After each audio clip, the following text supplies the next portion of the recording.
Hello everyone, welcome to my channel DSSB preparation. आज हम ninth NCERT economics की unit 4 Bharat में खाद्य सुरक्षा के इम्पोर्टेंट क्वेश्चंस प्रैक्टिस करेंगे। क्वेश्चन 1 है,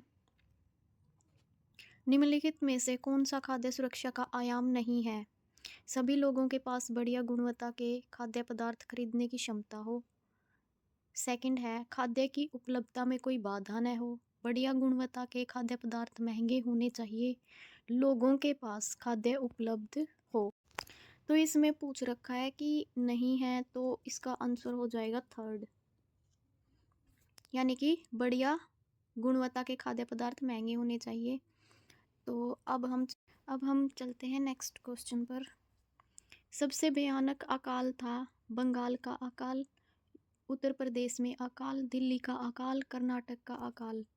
तो इसका आंसर हो जाएगा बंगाल का अकाल। अभी हम नेक्स्ट क्वेश्चन पे चलते हैं। 1970 में खाद्य सुरक्षा का अर्थ था। तो इसमें फर्स्ट है, केवल गेहूं का भंडार होना। केवल वर्ड आ जाए तो वहाँ पे नेगेटिव चीज़ होती है, वो बहुत ही कम आंसर होता है। अनुसूचित जातियों के लिए पर्याप्त मात्रा में खाद्य पदार्थ उपलब्ध होना। ओनली अनुसूचित जातियों के लिए नहीं, ये सभी के लिए होना चाहिए। आधारित खाद्य पदार्थ की सदैव उपलब्धता, निम्नलिखित में से कोई नहीं, तो इसका आंसर हो जाएगा थर्ड। इसके बाद नेक्स्ट क्वेश्चन पे आते हैं। आगे है, बंगाल में अकाल कब पड़ा? 1968, 1870, 1930, 1943। तो बंगाल में अकाल था जो वो 1943 में पड़ा था। इसका आंसर 1943 हो जाएगा। अब नेक्स्ट पे चलते हैं। फिफ्थ क्वेश्चन, निम्नलिखित में से कौन सा कथन सत्य है? सूखे के कारण कुल उपज में गिरावट आती है। प्राकृतिक आपदा के समय गरीब वर्ग पर कम प्रभाव पड़ता है। कम नहीं, ज़्यादा प्रभाव पड़ता है। ये रोंग हो जाएगा। बंगाल का काल, सॉरी यहाँ पे मिस्टेक है। काल एक साधारण अकाल था। प्राकृतिक आपदा के समय सरकार कोई कदम नहीं उठाती है सरकार, बहुत सारी स्कीम लेके आती है। तो इसका आंसर हो जाएगा कुल उपज में गिरावट आती है, यानी कि इसका आंसर हो जाएगा फर्स्ट। आगे चलते हैं। सिक्स्थ क्वेश्चन, अमर्त्य सेन ने खाद्य सुरक्षा में एक नया आयाम जोड़कर हकदारियों के आधार पर खाद्य तक पहुंच में हकदारियों से क्या तात्पर्य है? यानी कि ये क्वेश्चन पहले भी आ चुका है DET+B में और आगे भी आ सकता है। हकदारी वह है जो उत्पादन करते हैं, नहीं ये भी गलत है। जो बाजार कीमत का निर्धारण करते हैं, ये भी नहीं है। हकदारियों का अभिप्राय राज्य या सामाजिक रूप से उपलब्ध कराई गई पूर्तियों के साथ साथ उन वस्तुओं से है जिसका उत्पादन और विनिमय बाजार में किसी व्यक्ति के द्वारा किया जाता है। तो ये क्वेश्चन है जो ये राइट हो जाएगा, थर्ड। ओके, अभी आगे देखते हैं। निम्नलिखित में से कौन सा कथन सत्य नहीं है? खाद्य तक पहुंच बढ़ाने में निर्धनता का उन्मूलन आवश्यक है, ये बात सही है। भूखमरी से काल की स्थिति पैदा होती है। भूखमरी से अकाल की स्थिति पैदा होती है, यानी कि यहाँ पे पूछ रखा सत्य नहीं है, तो ये भी ठीक है। पर प्राकृतिक आपदा विस्तृत क्षेत्र में आती है तो लंबे समय तक बनी रहती है, ये भी ठीक है। और आगे है, बंगाल में अकाल 1540 में पड़ा था, तो ये गलत है। 1943 में पड़ा था अकाल बंगाल में। ओके, तो अभी नेक्स्ट 8th क्वेश्चन है, निम्नलिखित में से कौन खाद्य सुरक्षा का घटक नहीं है? उपलब्धता तो होनी चाहिए खाद्य की, सामर्थ्य भी होना चाहिए, यानी कि हमारे पास पैसे भी होने चाहिए और हमारे पास पहुंच भी होनी चाहिए, हम आसानी से मतलब उसको खरीद सकें। स्थिरता नहीं होनी चाहिए, ये चीज़ है, मतलब ये नहीं आएगा इसका। ओके, नेक्स्ट क्वेश्चन है, भारत में खाद्यान्न के बफर स्टॉक को बनाए रखने के लिए कौन सा संगठन जिम्मेदार है? भारतीय खाद्य निगम, ये हमने पढ़ा था।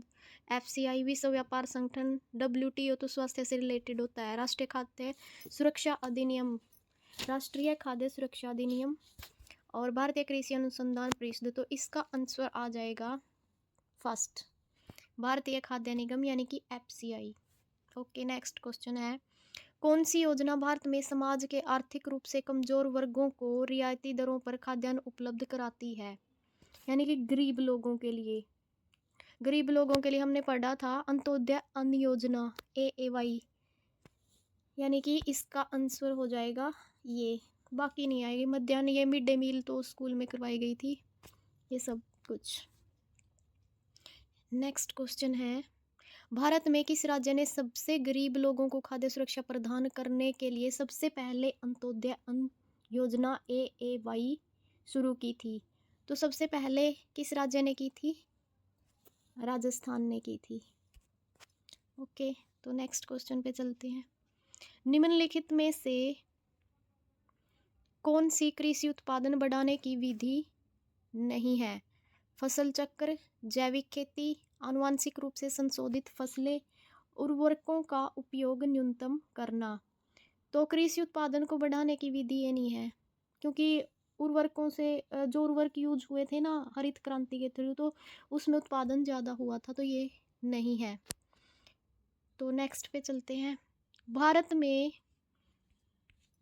एक सेकेंड, भारत में हरित क्रांति का ध्यान निम्नलिखित के उत्पादन में सुधार लाने पर केंद्रित था। तो हमने पढ़ा था गेहूं और चावल, इसका ये आंसर आ जाएगा। ओनली गेहूं और चावल में हुआ था। नेक्स्ट क्वेश्चन है, भारत में मध्याह्न भोजन योजना को लागू करने के लिए कौन सा संगठन जिम्मेदार है? भारतीय कृषि अनुसंधान परिषद ICAR, भारतीय खाद्य निगम FCI, शिक्षा मंत्रालय, और इसके बाद है कृषि एवं किसान, तो इसमें शिक्षा मंत्रालय हो जाएगा। ओके, नेक्स्ट है, न्यूनतम समर्थन मूल्य MSP से क्या तात्पर्य है? वह मूल्य जिस पर किसान अपनी उपज बाजार में बेचते हैं, वह मूल्य जिस पर सरकार किसानों से फसल खरीदती है, वह मूल्य जिस पर उचित मूल्य की दुकानों में खाद्यान्न बेचा जाता है, वह मूल्य जिस पर कृषि उत्पादों के निर्यात की अनुमति होती है। तो इसका आंसर आ जाएगा सरकार किसानों से फसल खरीदती है, यानी कि सेकंड। तो नेक्स्ट क्वेश्चन है, निम्नलिखित में से कौन भारत में खाद्याधिशेष राज्य का उदाहरण है? तो ये है बिहार, पंजाब। अधिशेष, अधिशेष का मीनिंग है यानी कि जो व्यापार के लिए बचता है, जो खाने योग्य खाद्य रखकर व्यापार के लिए जो खाद्य बचता है उसको अधिशेष कहते हैं, यानी कि इसमें आ जाएगा पंजाब। ओके, तो नेक्स्ट क्वेश्चन है, भारतीय खाद्य निगम FCI की स्थापना किस वर्ष की गई थी? ओके, तो हमने पढ़ा था भारतीय खाद्य निगम FCI की स्थापना 1965 में की गई थी। नेक्स्ट क्वेश्चन है, भारत में चावल का सर्वाधिक उत्पादन किस राज्य में होता है? चावल का सबसे ज़्यादा, तो इसका आंसर है पश्चिम बंगाल। सबसे ज़्यादा चावल का उत्पादन भारत में पश्चिम बंगाल में होता है। नेक्स्ट क्वेश्चन है, निम्नलिखित में से कौन भारत में खाद्य सुरक्षा के लिए चुनौती नहीं है? तो यहाँ पे नेगेटिव पूछा, यानी कि चुनौती नहीं है, तो इसका हो जाएगा कृषि में तकनीकी प्रगति का अभाव, ये वाला। गरीबी, इससे अलग भी देख लेते हैं, गरीबी और असमानता, जलवायु, यानी कि गरीबी और असमानता होगी तो खाद्य सुरक्षा के लिए चुनौती है। जलवायु परिवर्तन और प्राकृतिक आपदाएं, ये भी है। अपर्याप्त भंडार और परिवहन, यानी कि भंडार उपलब्ध होना चाहिए, ये भी तो नेगेटिव पूछा है, तो ये कृषि में तकनीकी प्रगति का अभाव, ये हो जाएगा। नेक्स्ट क्वेश्चन है, भारत में राष्ट्रीय खाद्य सुरक्षा अधिनियम NFSA किस वर्ष पारित किया गया था? तो इसका आंसर हो जाएगा 2013 में। ओके, नेक्स्ट क्वेश्चन है, एकीकृत बाल विकास सेवा ICDS योजना का उद्देश्य क्या है? जो आंगनवाड़ी वगैरह होते हैं ना, उनको बोलते हैं ICDS, बाल विकास सेवा। तो इसका उद्देश्य था 6 वर्ष से कम आयु के बच्चों की, यानी कि 6 वर्ष से कम आयु के बच्चे की पोषण